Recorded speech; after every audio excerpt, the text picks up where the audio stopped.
episode. Today we're going to talk about static pressure. How do you know your static pressure, Lou? Well, it's a good question. How do you know your static pressure? And How do you know your static pressure? How do you know your static pressure? Exactly. And this is one of the things that guys like techs are real, I don't know, sometimes are uncomfortable with not really knowing how to get a proper static reading, or they just don't think it's that important. But it is extremely important. The health of the efficiency of the system that you're working on. In this case, most likely this is going to be more on the American standard side, but our Mitsubishi air handlers as well, the high static air handlers, you're going to want to know these readings. But how well a unit's working is very dependent on the static pressure. And if you look in any American standard service facts, they're going to show you a static pressure chart for that particular piece of equipment. And it's going to show you what your airflow is going to be in those particular in those particular applications at different statics. Now, in a perfect world, a duct system would be a 0.1 static. That's what everybody thinks that they're setting their duct system up when they pull a duct calculator out. But most of those times, those calculations aren't done properly, and we end up with, on average, I'd say in my area, most duct systems are between 0.4 and 0.6. Okay. Total static. And but the intention usually was to make it a 0.1 static. So and it never is. So. And the goal is to get it as just low as possible, though, basically? Well, the goal or is does it to depend on the determine situation? is if we have a problem, is it the airflow, and do we got to address it? And this is a tough sell to customers. They're going to say, well, my ductwork's been here for 30 years and everything's been fine. Well, has it been fine? Mm-hmm. It's been fine as, okay, it made you hot and made you cool, but is it fine really efficiently, and efficiently is your equipment struggling with the duct system? Are you going to replace that unit in 10 years instead of 20 years? Yeah, exactly. Good point. And is it working as effectively as it can? I mean, you could have if your duct system, your statics right, you could be having the same piece of equipment, same efficiency, and drop your utility bills. Could be up to 20%. Wow. Wow. It could be that bad. Ductwork can be that bad. So basically, I'm going to go over how to get the total static, and I'm actually going to give examples. And you can find these charts online if you want to print something off to show the static pressure testing points, because this could be a little confusing. So what device do I use? You could use a Magnehillic gauge. What I have now is a UEI digital pressure gauge. That's what I use now. In the field, when I was a tech, I used Magnehillic gauges. Those were my go-to. I loved them. I still have them. But now I use a digital device. You can use a manometer, which I think most of the modern techs have gotten away from carrying manometers around in their trucks. But if you have a manometer, you can use that as well. I think Magnehillic and digital pressure gauges are the most popular. Mm-hmm. So basically what you want to do is get your total static is, let's just say this is a furnace, is you want to take the static reading inside the blower compartment.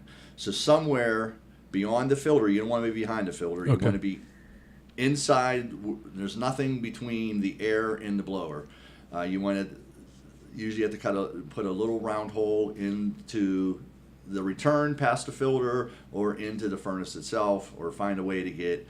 And usually you're going to put a little probe in there to take that reading. Mm-hmm.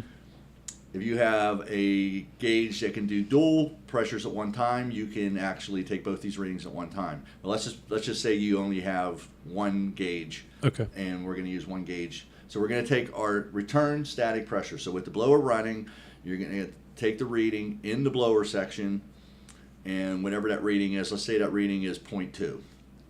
You're going to write that down. And then the next place you're going to want to take it is above the heat exchanger, but before the evaporator coil. Okay. So that's the small, past the evaporator coil is going to include, it's not going to be an accurate reading. So we want to make sure we're getting all the resistance that this blower has to fight against is all included in this measurement. So we want to stay at the blower and before the evaporator coil. Okay. So let's say that reading is 0.3.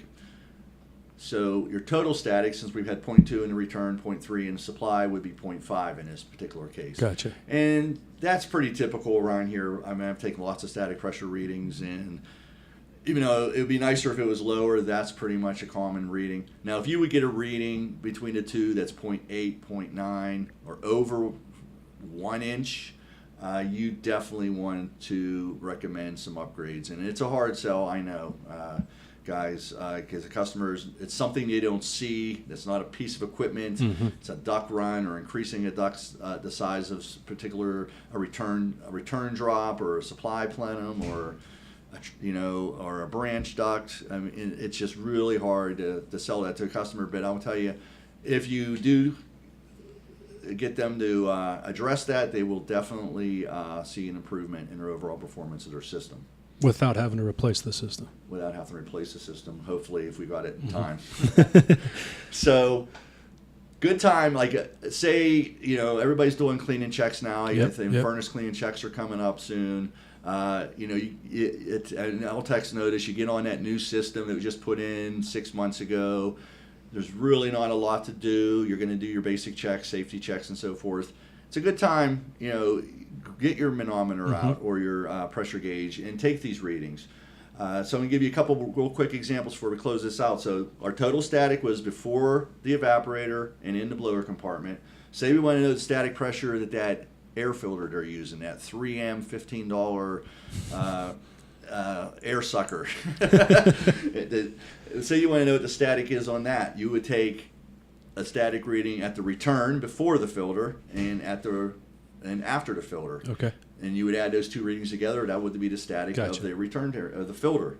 Say you want to know what that coil is. Say you can't see the coil. Is your evaporator coil, is it starting to get dirty? Is the customer not really been good with filter maintenance? And is the evaporator coil dirty? We could take a static reading there. So we would take the static reading before the evaporator and after it. Add them together. That's your static for the evaporator coil.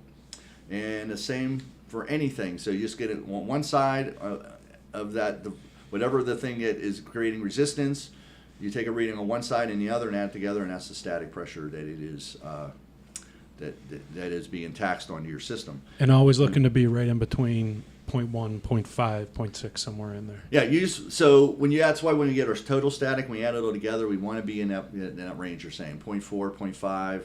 I mean, lower the better. Sure. But you want to start being alarmed when you get up to 0.7, 0.8, 0.9, and over an inch, you just definitely got to deal with that. Sure. I mean, it's definitely going to affect the life of the equipment and the operation and the overall comfort level that the equipment can provide. Right.